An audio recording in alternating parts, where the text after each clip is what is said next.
The HOA called the cops on me for violating their rules, but when I told them I wasn't even in their HOA, they didn't realize I was their new landlord.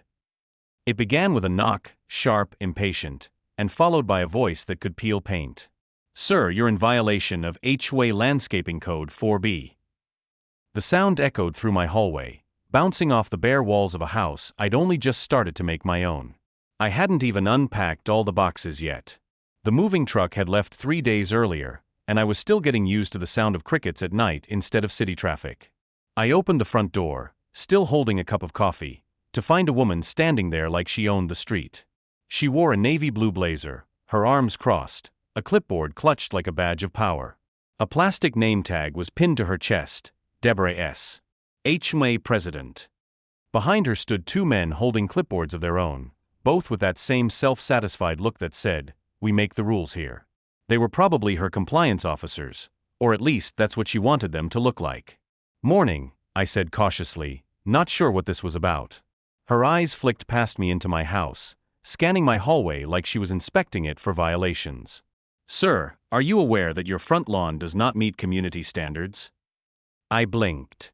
Community standards? "Yes," she said sharply, tapping her clipboard with a pen.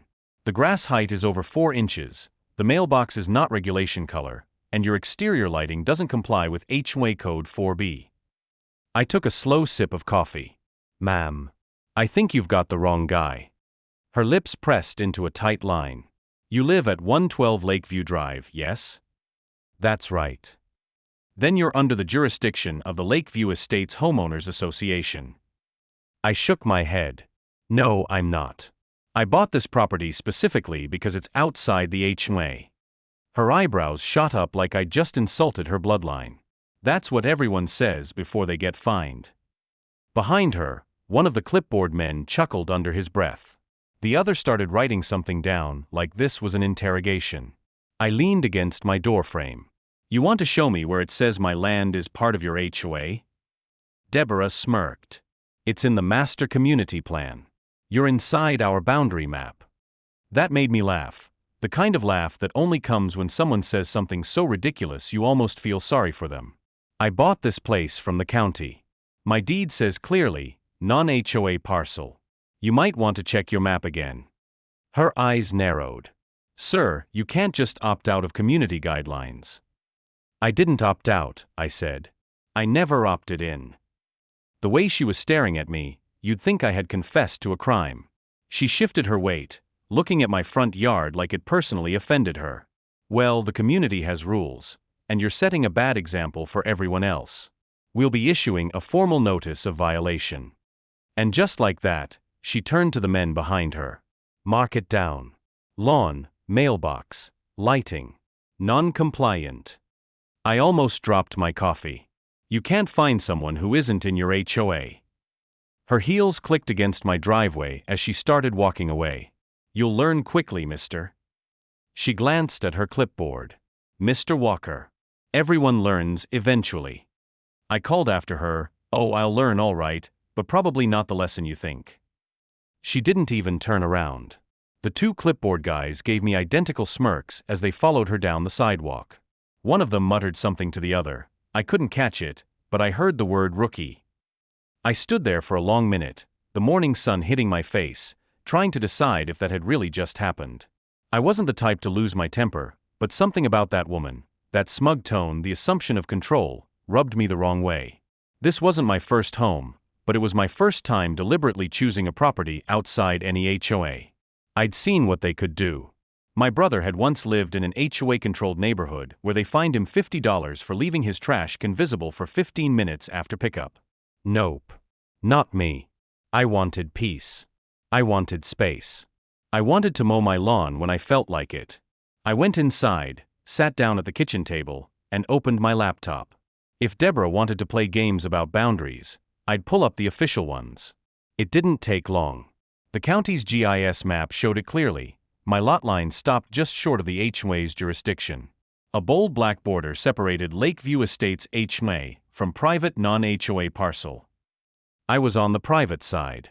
I double-checked the deed too, just to be sure. There it was in plain language. This property is not subject to any homeowners association or governing body. So what was her deal? Maybe she was confused. Maybe she didn't like the idea of a non-member house sitting right next to her perfect little community. Maybe she just enjoyed pushing people around. Either way, I figured that was the end of it. I'd proven my point, and she'd move on. But the next morning, as I was drinking coffee on the porch, I noticed something odd. 3 of my new neighbors were standing on the corner across the street, watching me. They whispered among themselves, then turned and walked toward the HOA side of the road. That uneasy feeling crept in, the one that tells you this isn't over. By noon, I saw Deborah again.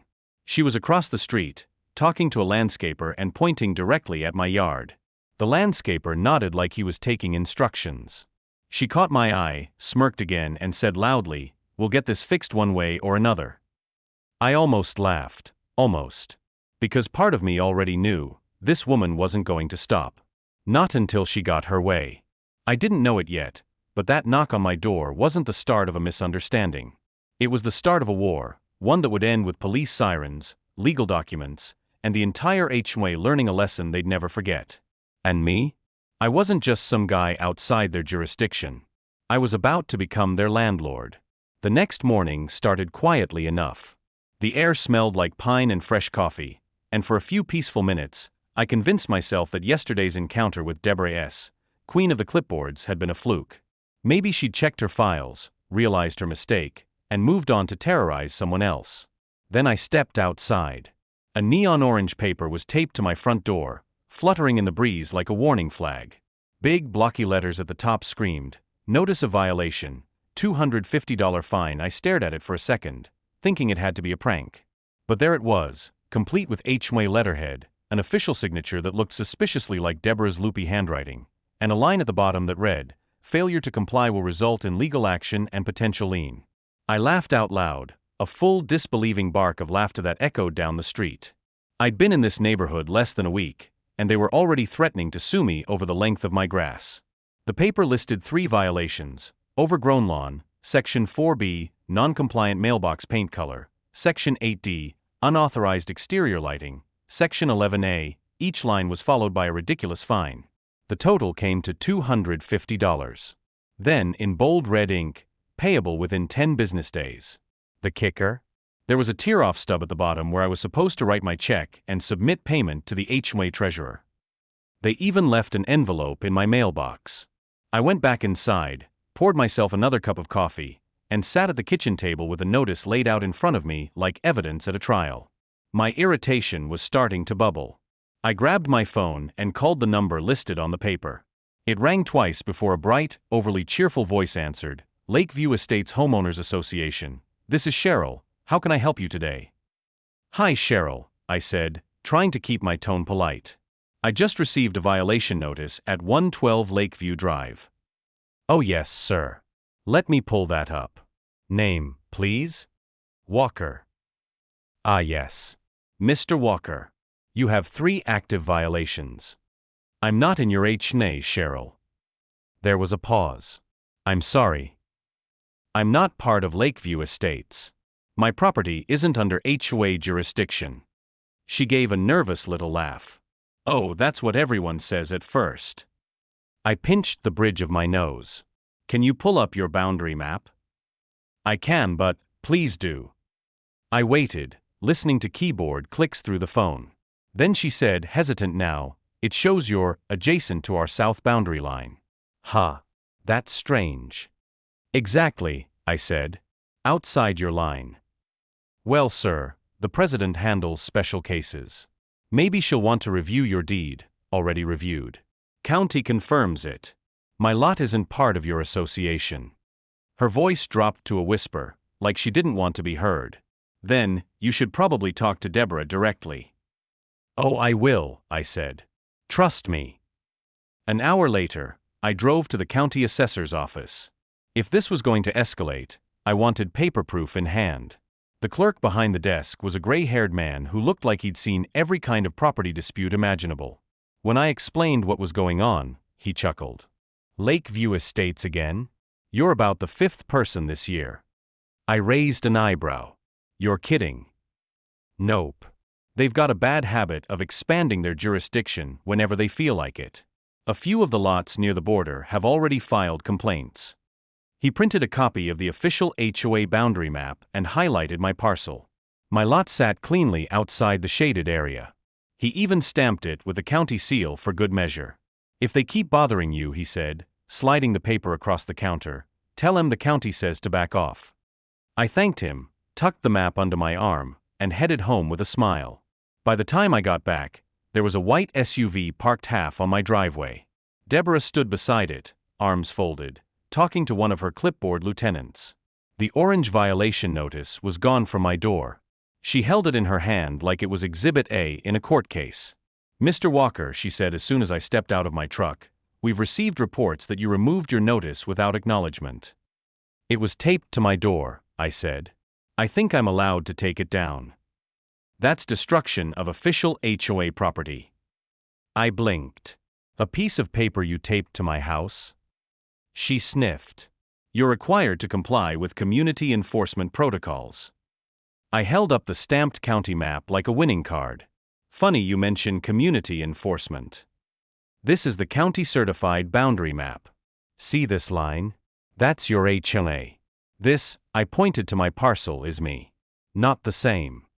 Her eyes darted to the paper, then back to me. Where did you get that?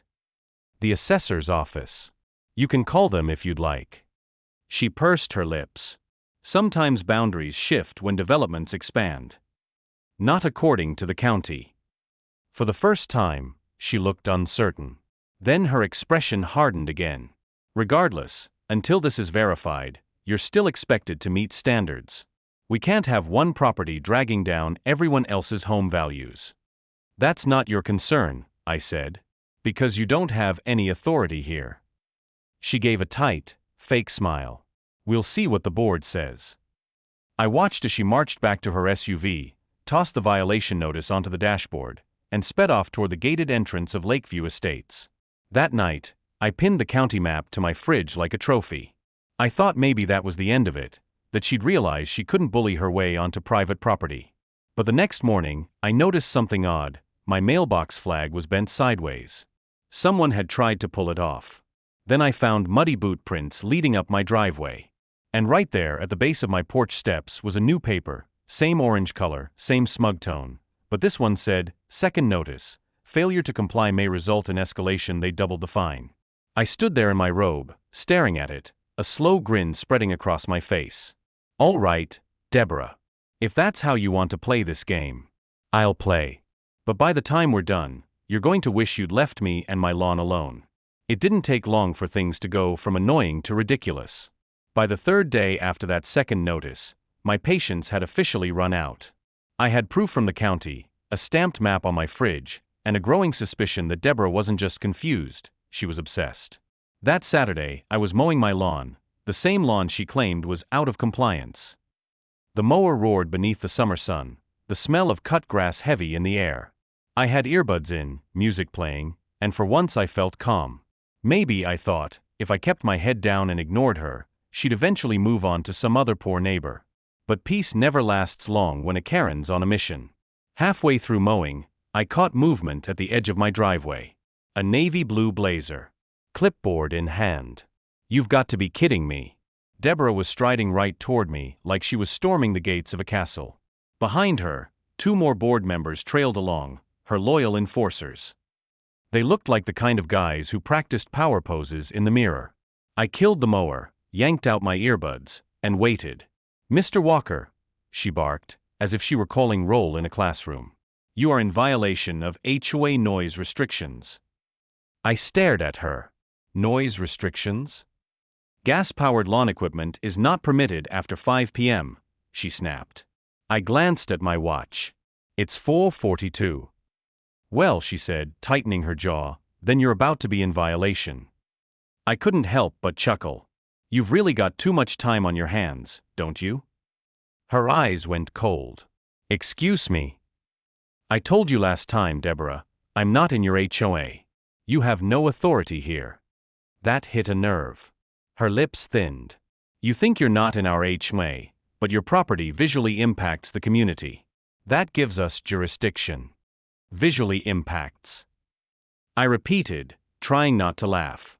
That's not a law, Deborah. That's your ego talking. She stepped closer, waving her clipboard like it was a court summons. I'll be contacting our attorney to pursue enforcement. You'll regret ignoring official notices. I crossed my arms. And I'll be contacting the sheriff if you keep trespassing. That stopped her. For a second, I saw something flicker in her expression, maybe uncertainty, maybe pride, before she scoffed. We'll see what the police say. And then, to my disbelief, she whipped out her phone and started dialing. You're not actually calling the cops right now, are you? I asked. Oh, I absolutely am, she said, holding the phone to her ear. Someone has to make sure our neighborhood standards are respected. I just stood there in the middle of my half-mowed yard, engine still humming quietly, trying to process the insanity of what was happening. Within 5 minutes, I heard the faint wail of sirens in the distance. A white county patrol car rolled up to the curb. 2 officers stepped out, both wearing that weary look of men who'd seen this kind of nonsense before. Deborah marched straight toward them, waving her arms like she was reporting a crime scene. Officers, thank you for coming so quickly, she said breathlessly. This man is violating community noise ordinances, refusing to comply with lawful orders, and harassing HOA officials. The officers exchanged a glance. One of them, a tall guy with a mustache, approached me. Sir, what's going on here? I handed him my county-stamped property map, the same one from the assessor's office. I'm mowing my lawn. This woman keeps trespassing and claiming she has authority over my property. She doesn't. The county verified it. He looked at the map for all of 5 seconds before sighing. Yeah, this checks out. Deborah crossed her arms. You're not even going to hear my side? The officer turned to her, polite but firm. Ma'am, this man's property isn't within your HOA. You don't have enforcement rights here. That can't be right, she insisted. He's inside the visual line of our subdivision. The officer raised an eyebrow. Visual line. Yes, she said, voice climbing. Our community appearance codes apply to any home visible from within Lakeview Estates. The second officer actually chuckled. Ma'am, that's not how jurisdiction works. Deborah's face went crimson. But this affects our home values. Then you'll have to talk to zoning, not us, the mustached officer said. But for now, you're trespassing. I'm going to have to ask you to leave his property. Her jaw dropped. Excuse me? I called you. Yes, ma'am, he said patiently, and we're telling you to leave before this becomes a bigger issue. She sputtered like a car engine running out of gas, then finally turned on her heel and stomped down my driveway. Her 2 clipboard followers scurried behind her like ducklings. I thanked the officers. They smiled, clearly amused. One of them leaned in slightly and said, You're not the first to have trouble with her. Try not to let it ruin your weekend. Oh, I won't, I said, smirking. This is getting entertaining.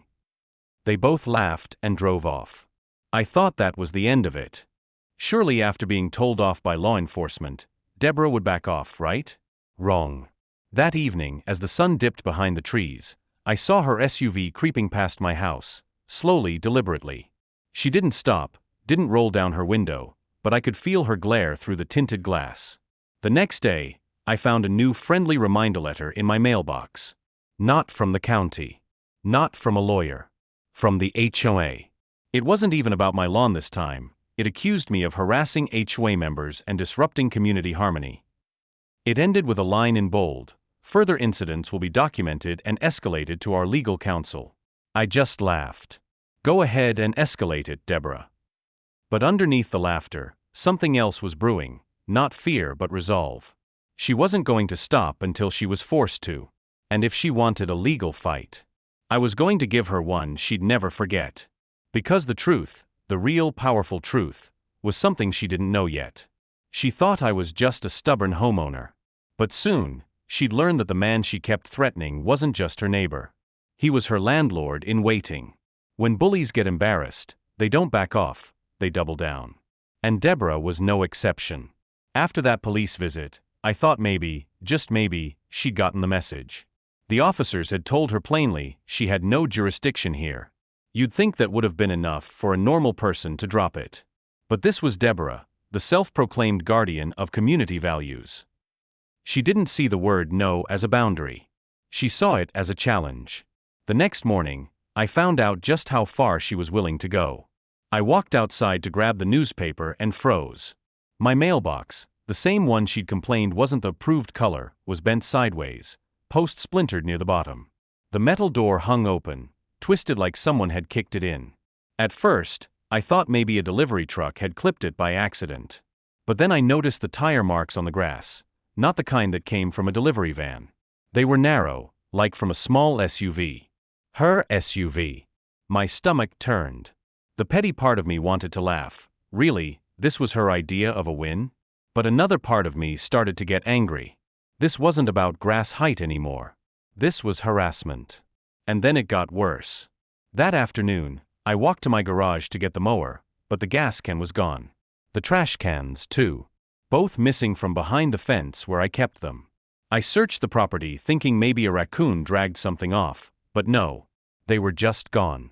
When I went to start my truck later that day, the engine sputtered and died. I popped the hood, checked the oil, checked the fuel, and that's when I smelled it. Sugar. Someone had poured sugar into my gas tank. I stood there, hands gripping the truck's hood, heart pounding. I wasn't paranoid anymore. This wasn't a coincidence. Deborah had gone from clipboard-waving busybody to full-on vandal. That was the moment I decided to stop reacting and start preparing. The next day, I went to the hardware store and bought a full set of motion-activated security cameras. I installed them all around the property, one on the porch, two facing the driveway, one near the fence line, and a fourth hidden in the shrubs near the mailbox. If she wanted to play dirty, I was going to let her dig her own hole, on camera. That night, I poured a cup of coffee, turned off the lights, and sat by the window with my laptop open to the live feed from the cameras. I didn't really expect her to show up.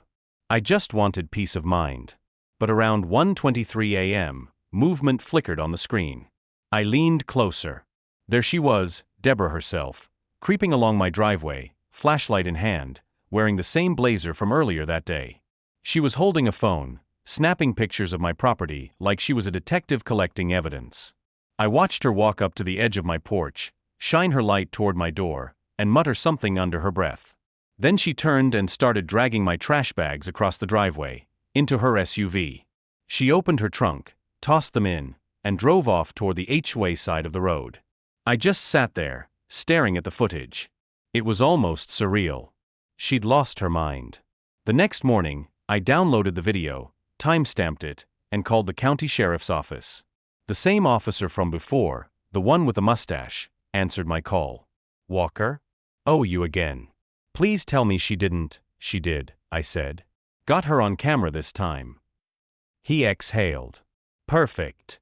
Email me the footage." Within the hour, I sent it over. He called me back almost immediately. "Mr. Walker, that's crystal clear. She's trespassing, stealing, and possibly committing property damage. You want to press charges?" I thought about it. "Not yet," I said slowly. "I want her to realize how deep she's in first. Maybe she'll back off when she sees the sheriff show up again." He chuckled.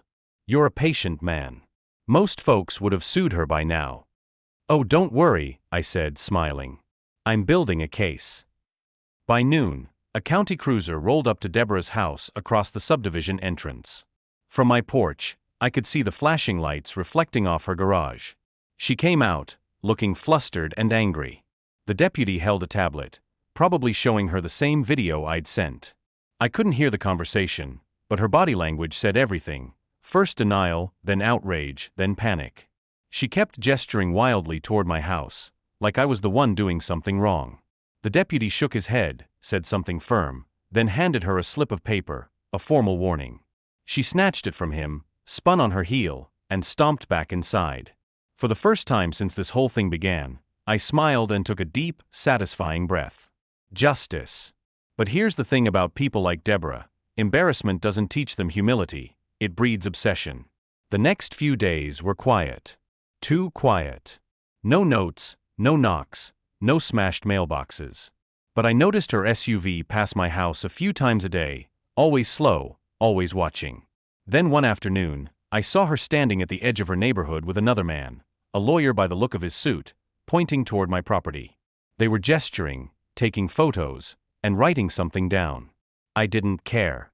I had footage, witnesses, and county records on my side.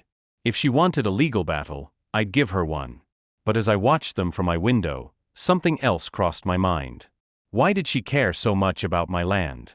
Why did the HOA keep insisting my property was within their boundary, when the county said otherwise? That night, curiosity got the better of me. I pulled out the deed again, and noticed something I hadn't before. In the fine print of the property transfer paperwork, there was a reference number tied to a land management entity. I Googled it, and nearly fell out of my chair.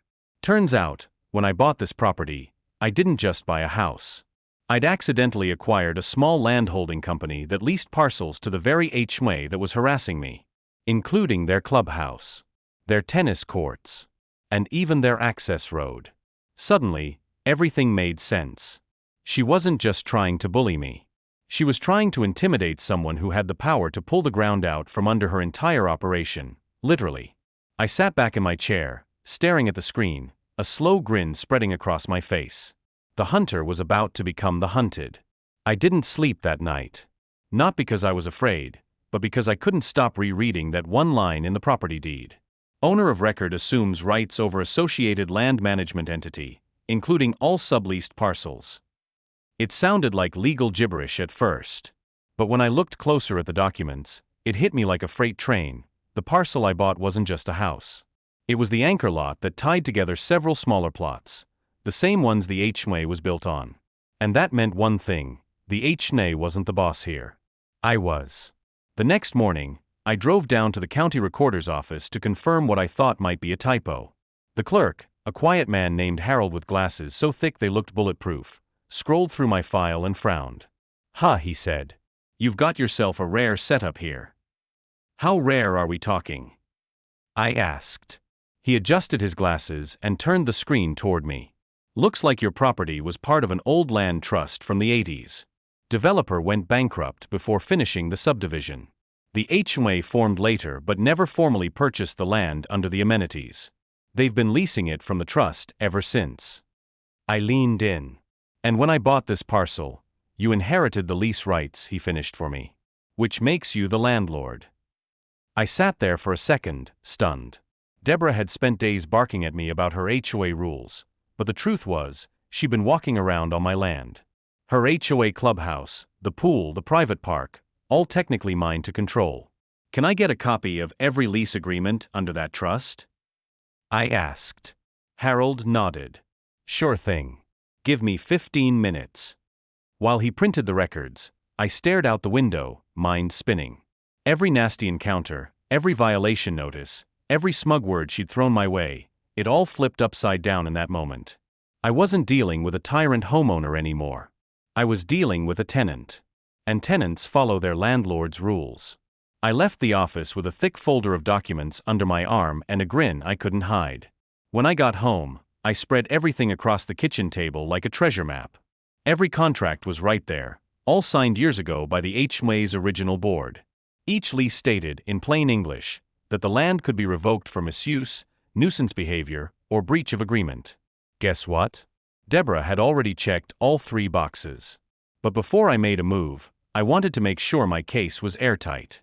I called up an old friend, Mike, a real estate attorney who'd helped me during my previous investments. When he answered, I didn't waste time. "Mike, I need you to take a look at something that might make your day." He chuckled. "I'm listening." I sent over the documents and waited. A few minutes later, I heard him whistle through the phone. "Well, I'll be damned," he said. "You're not kidding. You technically hold the master lease. These HOA folks have been paying annual fees into an account that routes back through your property's trust. So legally speaking, you're their landlord," he said. "And if they've violated terms, which it sounds like they have, you can terminate the lease or impose new terms." I grinned. "Mike, I think it's time for the HOA to meet their new boss." The next day, I drafted a formal notice. I kept it professional, but every word dripped with quiet authority. Notice of landlord inquiry and lease review effective immediately. All activities, maintenance, and community operations conducted on parcels identified under Trust Code 841B are under review. Any actions constituting harassment, trespass, or damage to surrounding properties may result in lease termination and revocation of access rights. Signed, Jonathan Walker, property owner and managing lessor. I made 10 copies. One for the HOA office, one for the county, and a few extras, because I knew Deborah would try to lose hers. Then I slipped on my sunglasses, walked down the hill, and pinned one copy to the HOA clubhouse bulletin board, right between their spring gardening tips and community yard sale flyers. You should have seen the looks I got. A group of HOA board members were lounging near the pool when I arrived. They glanced up, squinting, probably wondering what I was doing on their property. When they saw the signature on the paper, confusion spread like wildfire.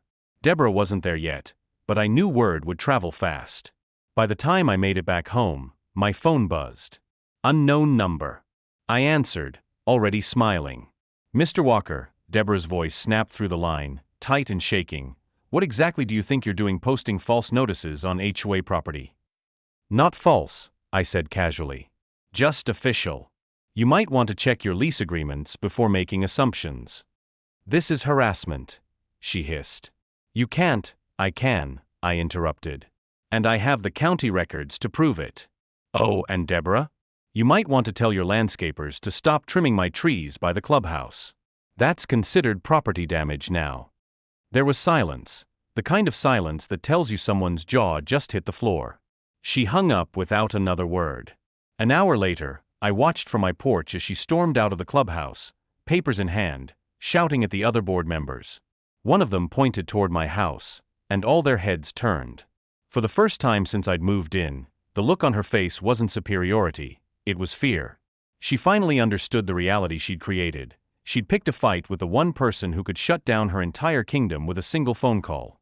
That night, I sat back on my porch with a cup of coffee, watching the sunset glow over the quiet street. The same road she'd once patrolled like a sheriff was now under my control. And as I looked at the HOA lights flickering in the distance, one thought kept replaying in my head: tomorrow, they'll know exactly who's really in charge. Because I wasn't just done defending myself. I was about to start collecting rent. The next morning, I woke up to chaos echoing down the street. Cars were lined up outside the HOA clubhouse like it was a crime scene. Board members rushed in and out, clutching folders, their faces pale.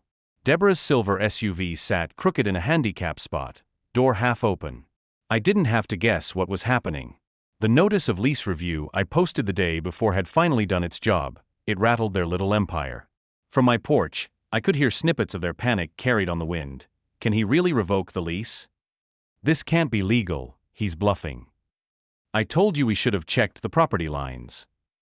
I smiled into my coffee mug. Oh, it was real. And I wasn't bluffing. An hour later, I got the first official communication from the HOA, an email from their board secretary titled, Urgent Request for Clarification. I opened it. Mr. Walker, it has come to the HOA's attention that you have posted notices implying ownership and managerial control over parcels designated as community property. Please provide documentation of your claims within 48 hours or remove all posted notices immediately to avoid legal escalation. Sincerely, Barbara Lang, HOA Secretary. I chuckled. They were still trying to sound in control, but the tone of that email was pure panic. So I did what any responsible landlord would do. I replied with the attachments they'd asked for, copies of the county lease agreements, my property deed, and a note that said, documentation attached. Please consult your legal counsel before further correspondence. I'll expect your next rent payment by the end of the quarter. Then I clicked send. 2 hours later, I saw Deborah pacing in front of the clubhouse, waving her phone around like she was trying to exorcise it. A few board members surrounded her, looking terrified. I could almost hear her shrill voice from my porch. That's when curiosity got the better of me. I decided to attend their emergency board meeting. Now, technically, I wasn't a member of the HOA, but technically, they were on my land. And that meant I had every right to inspect how my tenants were using it. So I put on a collared shirt, grabbed a folder of documents, and walked down the hill. As soon as I opened the clubhouse door, the room fell silent. Deborah froze mid-sentence, eyes narrowing like a hawk spotting prey. Oh, look who decided to show up, she sneered. the self-proclaimed landlord. I smiled politely. I'm glad you're having this meeting. Saves me a trip. She crossed her arms. You're not on the agenda. Actually, I said, walking to the head of the table, I am the agenda. The boardroom looked like something out of a soap opera. Papers everywhere. Coffee spilled across the table. Barbara, the secretary, was fanning herself with a file folder, her hands shaking. I placed my folder on the table and opened it slowly, letting the tension marinate.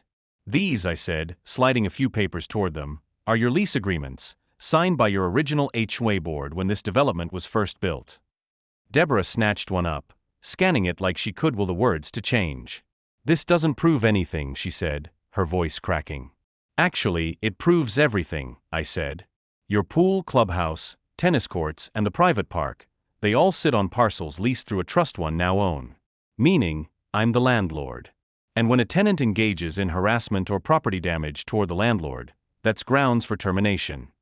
The room went still. Even the ceiling fan seemed to stop.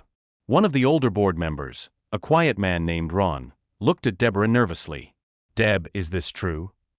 She shot him a glare sharp enough to cut glass. Of course not. This man is twisting words. Our HOA owns this land. Always has. I slid another document across the table, the county's official map, stamped and dated. According to county records, I said calmly, your HOA's boundary line stops right here. I pointed to a highlighted edge, which means everything beyond that is part of my property. Ron leaned over the map, his eyes wide. That includes the clubhouse. And the pool, I added. And the parking lot. The color drained from Deborah's face. Barbara spoke up softly. Mr. Walker, what exactly are you planning to do? Nothing drastic, I said. I just expect my property to be treated with respect. I'll be reviewing the lease terms this month. As long as there are no further violations, you'll keep access to the facilities. But if there's one more act of harassment, vandalism, or trespassing, I paused, letting my words sink in. Then I'll terminate the lease and reclaim the property.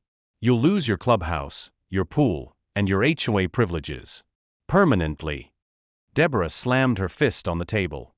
You can't do this. We have lawyers. Please, I said with a smirk, tell them to call me. I'd love to explain it to them too. The other board members were dead silent. Ron looked at me with a faint grin, almost like he'd been waiting for someone to put Deborah in her place for years. Then, as if to twist the knife, I added one final line. Oh, and Deborah, about the sugar in my gas tank? The sheriff has your SUV on camera. I'd hate for a criminal investigation to complicate your role as HOA president. The room erupted. Barbara gasped. Ron dropped his pen. Deborah's jaw tightened, but her confidence shattered right before my eyes. You're bluffing, she hissed. Check with the sheriff's office, I said, walking toward the door. They've already filed the report. And then I left. Outside, the fall breeze hit my face like a cool victory. Behind me, I could still hear the muffled sound of voices arguing, Deborah yelling, papers shuffling, chairs scraping. That meeting marked a turning point. Within hours, rumors spread through the neighborhood that the HOA didn't really own the land. Homeowners whispered on their porches, pointing toward my property with wide eyes. Some even came over later that evening, polite, nervous, to ask if it was true. It is, I said simply. But don't worry. I'm not here to ruin the neighborhood. I'm just here to make sure people like Deborah stop bullying everyone. The relief on their faces told me everything I needed to know. Deborah's reign of terror had lasted far too long. And now, it was officially over. That night, as I sat by the window watching the clubhouse lights go dark, I realized something. This wasn't just about property lines anymore. It was about justice, for me, and for every homeowner she tormented. But I also knew Deborah wasn't done yet. People like her never surrender quietly. And when she tried to strike back again, I'd be ready. For the next few days, peace hung over the neighborhood like a fog after a storm. The clubhouse stayed dark. The HOA patrols vanished. Even Deborah's SUV stopped making its slow, menacing passes by my house. But if I'd learned anything about people like her, it was this: silence wasn't surrender. It was plotting. And sure enough, the quiet didn't last long. It started small. One morning, I stepped outside and found a notice pinned to my fence. It wasn't from the county, it was from the HOA, stamped with their blue logo like nothing had happened. Cease and desist, unauthorized signage and property violations. Your posted notices are deemed illegal per HOA Statute 7C. Failure to comply will result in legal action and property liens. I almost laughed out loud. Liens? On my property? That was like trying to evict your landlord. I took a photo of the notice and sent it straight to the sheriff's deputy I'd been working with. He called back 5 minutes later, chuckling. "She's losing it," he said. "Don't touch it. Leave it there. Every time she tries something like this, she's adding to the evidence pile." That's when I decided to let her dig her own grave, slowly. The next wave hit 2 days later. Early that morning, a white pickup truck pulled up to my driveway. A man in a neon vest hopped out, clipboard in hand. "Morning," he said cheerfully. "I'm here for the lawn evaluation." "The what?" "HOA sent me. Said your property's been reported for multiple landscaping violations." I nearly choked. "You realize I'm not in the HOA, right?" He frowned, flipping through his clipboard. "They didn't mention that." "Well," I said, pointing to the line dividing my land from theirs, "you're standing on private property, mine. So unless you've got a county permit, I'm going to have to ask you to leave." He hesitated. "You sure about this?" I smiled. "Absolutely." As he drove off, I noticed Deborah's silver SUV parked at the far end of the street, half hidden behind a tree. She was watching, sunglasses on, phone in hand. She didn't look smug anymore, she looked furious. By the end of the week, the games escalated. A certified letter arrived in my mailbox, another masterpiece from Deborah's desk. It claimed the HOA was initiating formal legal review of ownership claims, and that all amenities were now frozen pending outcome. I showed it to my attorney Mike, during a video call. He read it twice, then leaned back, laughing. "She's trying to bluff you out," he said. "The HOA has no legal standing to review anything. Only the county can verify ownership, and they already have, in your favor." "So what's her angle?" I asked. "Control," he said simply. "She's losing her grip, and she's desperate.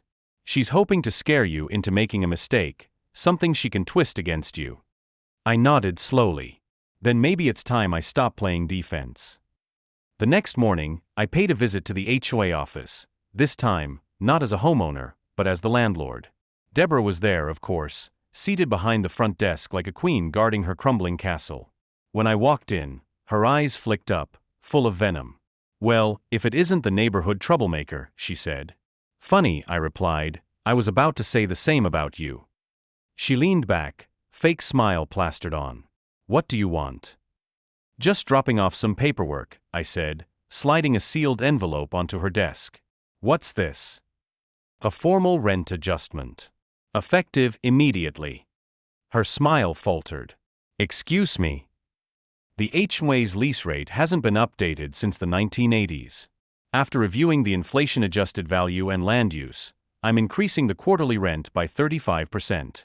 Standard procedure." She stared at me like I'd spoken another language. "You can't do that." "I can," I said calmly. "And if the board fails to remit payment within 60 days, I'll initiate termination of the lease and repossess the properties." "You're bluffing." "You keep saying that," I said, smiling.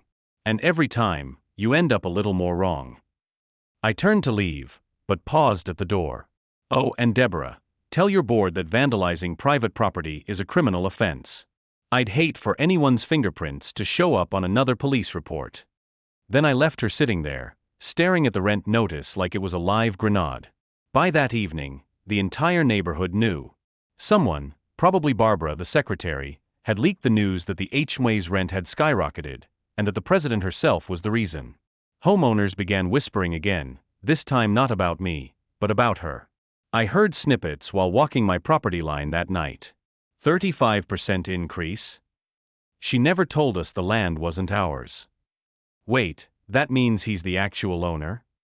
I didn't need to say a word. The truth was doing all the heavy lifting. 2 days later, another letter arrived, this time hand-delivered. It wasn't from Deborah. It was from the HOA's legal counsel. Mr. Walker, we respectfully request a meeting to discuss the recent rent adjustment and the possibility of renegotiating lease terms.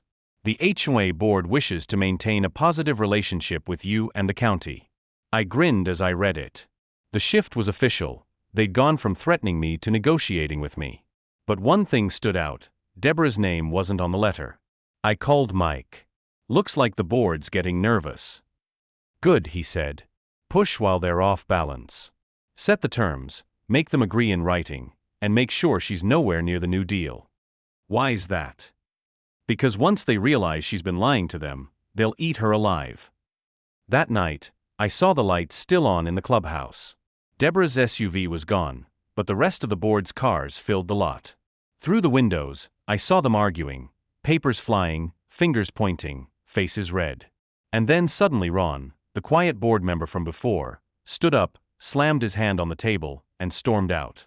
When he passed me on the sidewalk, he stopped and said quietly, "You were right about her. She's finished." He kept walking without another word. I stood there in the cool night air, staring at the glowing clubhouse. For weeks, Deborah had tried to bully, threaten, and outmaneuver me. Now, her own army was turning against her. And soon, she'd find out what it felt like to lose everything she'd built, one signature at a time. By the following week, Deborah's little kingdom was crumbling faster than a sandcastle in the rain. The homeowners had finally connected the dots. They weren't just angry, they were furious. The whispers had turned into full-blown neighborhood meetings, minus Deborah. Groups of residents huddled on driveways, under mailboxes, and by the park benches she once ruled. The stories poured out like floodwater. She fined me for hanging a flag. She made me repaint my door 3 times. She trespassed just to check my backyard fence. And now that everyone knew she wasn't even standing on land she controlled, the illusion of her power shattered completely. For the first time, the neighborhood wasn't afraid of her anymore. It started with an email. Not from me, but from Ron, the soft-spoken board member who'd always seemed uneasy under her thumb. He sent it to every homeowner, and by some miracle, I got copied too. Dear members, effective immediately, I am calling for an emergency HOA election to reassess the board's leadership and reestablish proper relations with our property lessor, Mr. Jonathan Walker. I believe recent actions have put our community in legal and financial jeopardy. It's time to correct course before more damage is done.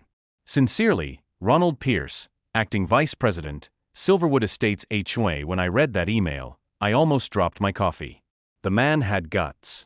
Within minutes, replies flooded in, dozens of them. Some were angry, some were desperate, but most carried the same tone, relief. Finally, someone had said what they'd all been thinking for years. Later that afternoon, I got a knock at my door. When I opened it, Ron stood there, holding a stack of papers. "Afternoon, Mr. Walker," he said, looking tired but determined. "Mind if we talk?" I motioned him in. He sat at my kitchen table, exhaling like he'd been carrying a weight for months. "Deborah's losing control," he said quietly. "The board's split in half. She's threatening lawsuits, calling emergency sessions, even tried to fire the HOA attorney this morning. But no one's listening anymore." I raised an eyebrow. "And what do you want from me, Ron?"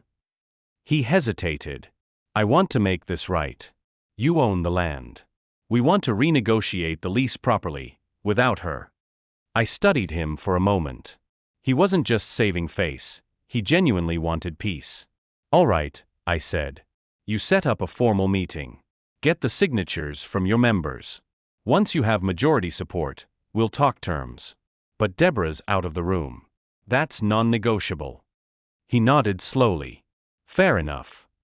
Before leaving, he glanced toward the window where the clubhouse lights glowed in the distance. "You know, she's not going to take this quietly." "I'm counting on it," I said.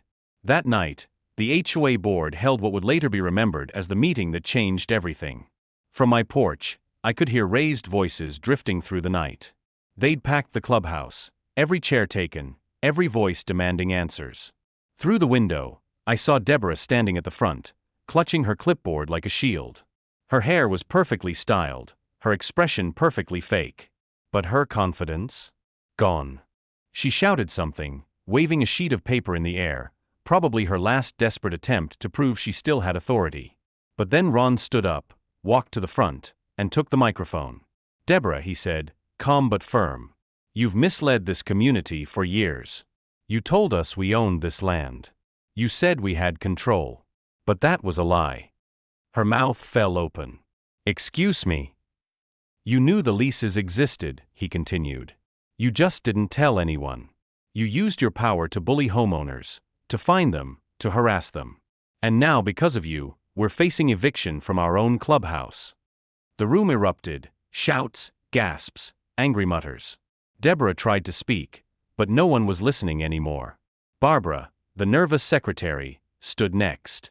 Her voice trembled at first but grew stronger as she went on. I can't do this anymore," she said. "I joined this board to help people, not to be part of a dictatorship.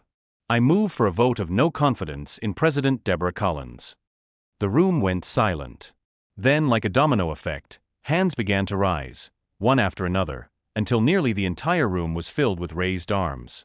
Even the HOA's landscaper, sitting quietly in the back, raised his hand. Only Deborah's stayed down. "You can't do this," she screamed. "I am this HOA." Ron shook his head.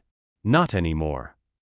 By the end of the night, it was official. Deborah was removed as president. She stormed out of the clubhouse, slamming the door so hard it rattled the windows. A few homeowners clapped as she sped off in her SUV, tires screeching down the street. The next morning, Ron came to my door again, this time with a relieved smile and a manila folder. "She's gone," he said simply. "The board voted unanimously. We'd like to meet with you this weekend to finalize a new lease and make things right." I nodded, extending my hand. "Good. Let's start fresh." That weekend's meeting was nothing like the chaos that had come before. No yelling. No power trips. Just neighbors sitting around a table, wanting peace. We went through the documents line by line. I made sure the terms were fair, reduced rent in exchange for proper maintenance and community respect. When it was done, Ron signed on behalf of the HOA. Then he handed me a check for the first quarter's rent. "Welcome to Silverwood Estates, Mr. Walker," he said with a grin. "Officially this time." I shook his hand, smiling. "Glad to be your landlord." As we wrapped up, Barbara approached me quietly. "She's still around, you know," she said. "Deborah. She's been calling homeowners, trying to stir things up. Says she's going to take back control." I nodded. "Let her try. The county, the sheriff, and now the whole community know the truth. If she wants another fight, I'll be waiting, with paperwork." Barbara smiled. "Somehow, I don't think she'll get far this time." That evening, as I sat on my porch watching the sunset over the peaceful neighborhood, I couldn't help but feel a strange mix of pride and amusement. A few weeks ago, Deborah had tried to fine me for my grass height. Now, the HOA she ruled was paying me rent just to use their pool. Life had a funny way of flipping the script. But I had a feeling Deborah wasn't quite finished yet.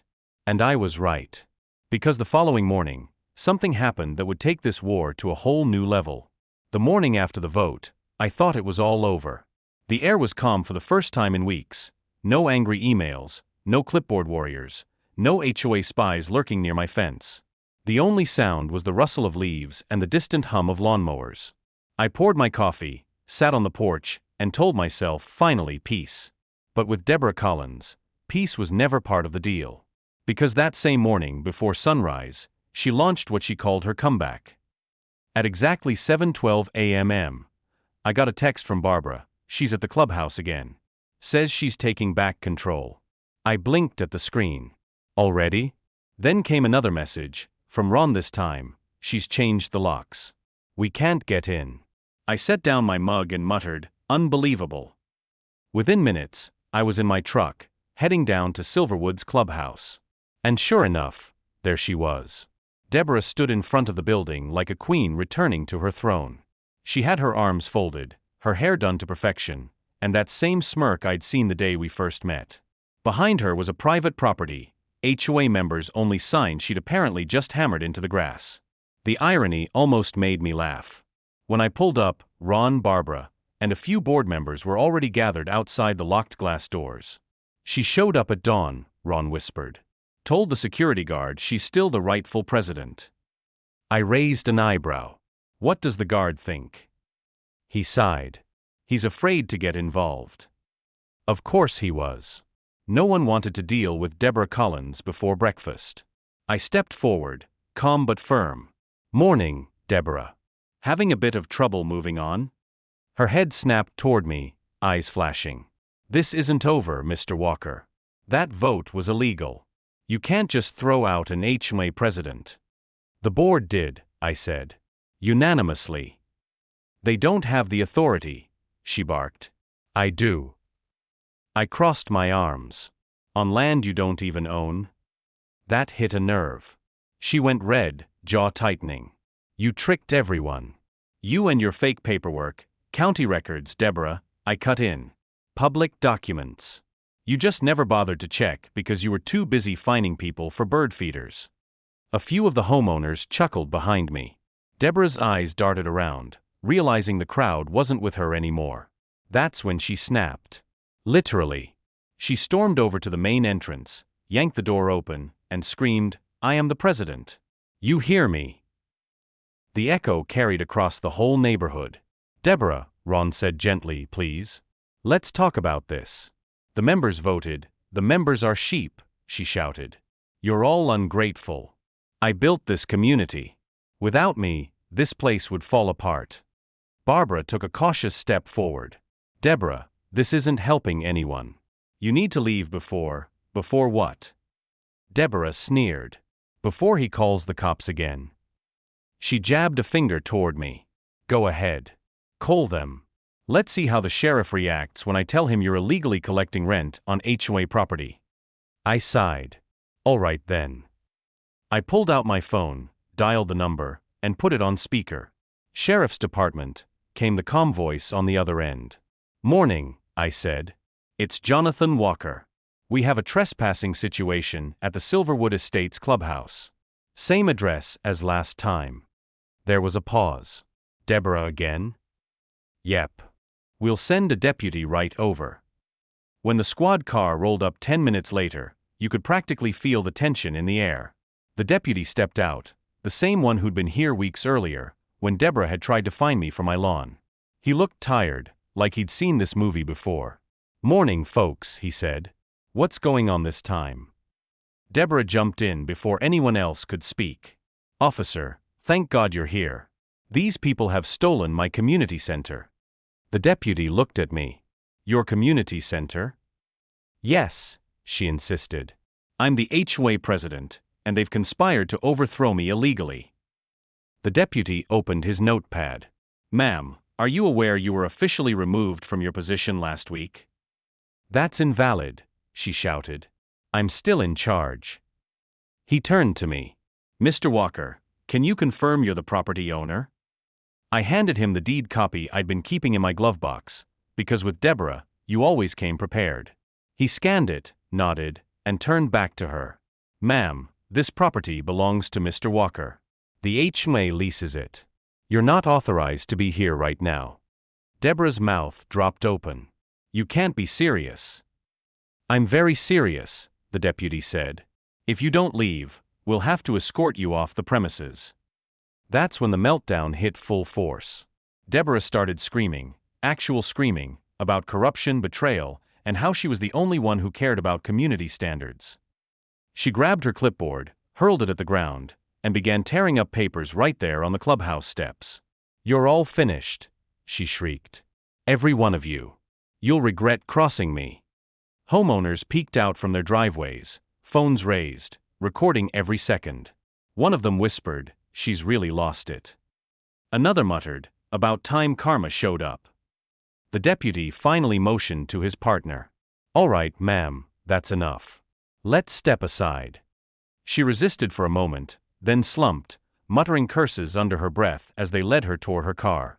When she got inside, she slammed the door and sped away, tires squealing, papers flying out the window. The crowd erupted in applause.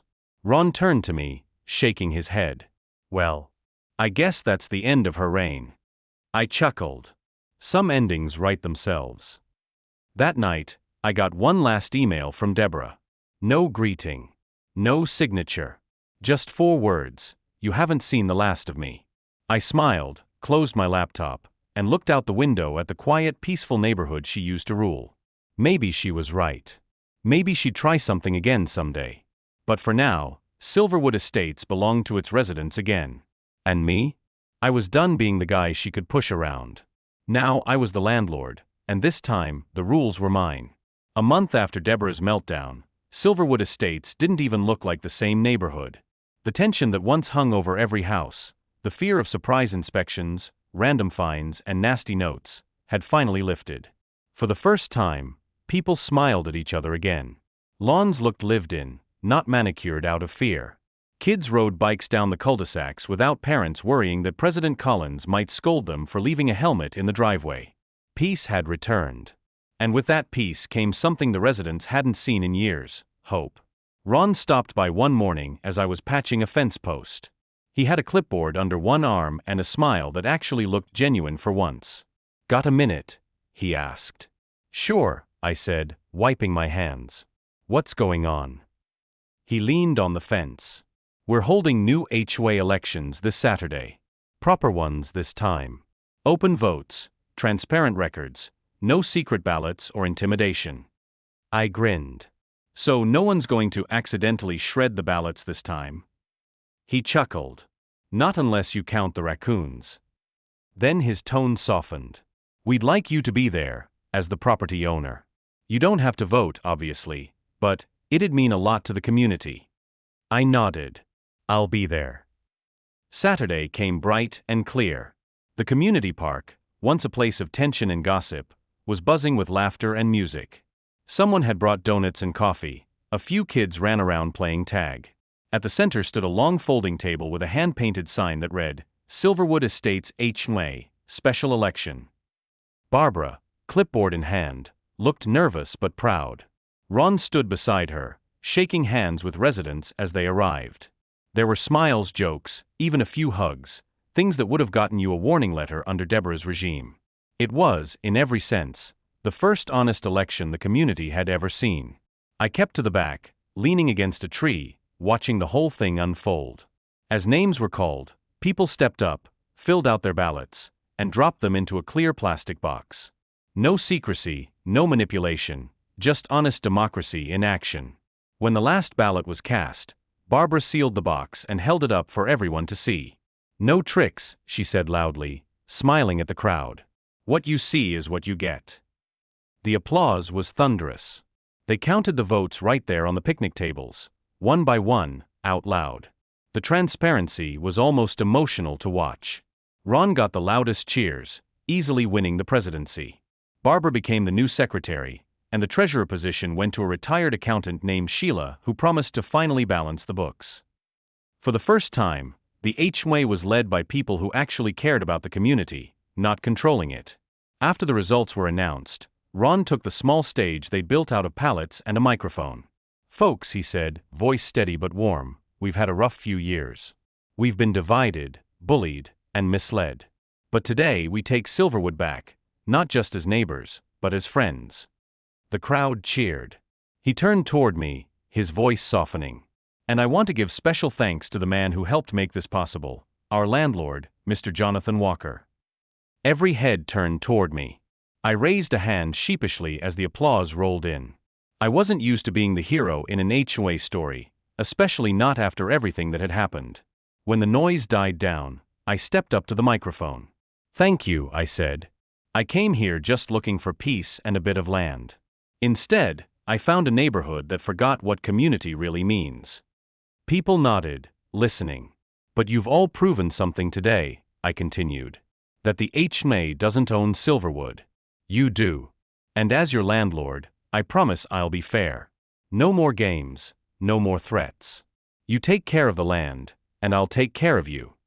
Someone shouted from the crowd, "Does that mean no more fines for garden gnomes?"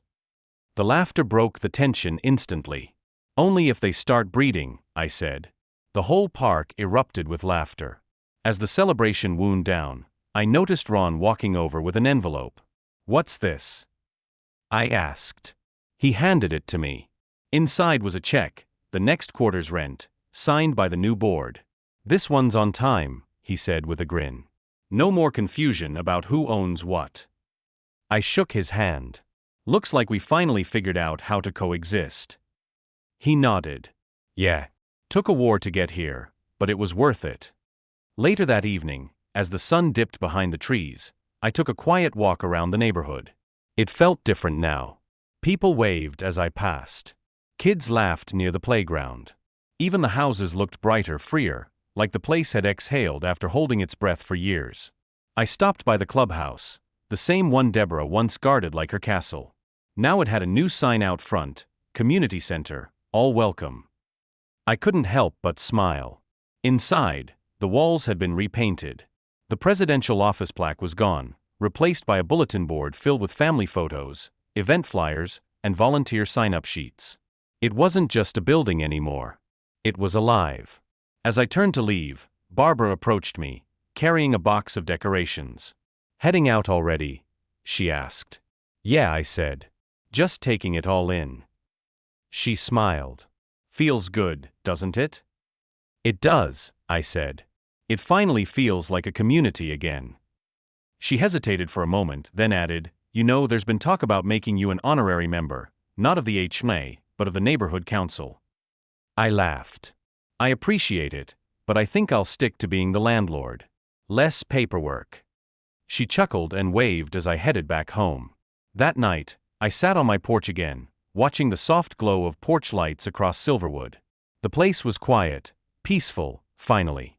I sipped my coffee and thought about how strange life could be. A month ago, I was just a guy moving into a house he thought would bring some peace. Instead, I ended up toppling an HOA tyrant and becoming the community's unlikely savior. But sometimes, that's how it goes. You don't pick the fight, it finds you. And when it does, you either back down, or you take the clipboard bully to court and come out smiling. Hook, YouTube ending line Deborah tried to run the neighborhood like her own kingdom, but when she pushed the wrong neighbor, she found out he owned the whole castle.